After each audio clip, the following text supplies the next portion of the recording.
So ayan guys, nasa kotse ako tapos titingin-tingin ako guys kasi may gusto akong tignan guys. So papakita ko.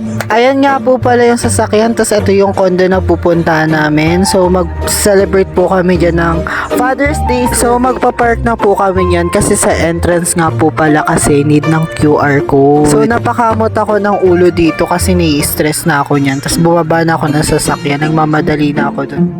Kasi nagutom ako sa biyahe. Fast forward, ayan na. Naglalakad na ako guys. Hinahanap ko na yung pagkain yan kasi gutom na nga ako.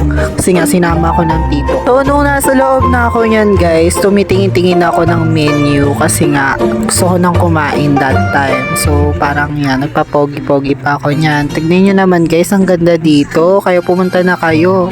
So after pala niyan, ito pala yung swimming pool na pinuntahan namin. Diyan po pala kami magsa-celebrate ng Father's Day celebration. So ayun nga guys, nandito na kami sa pwesto.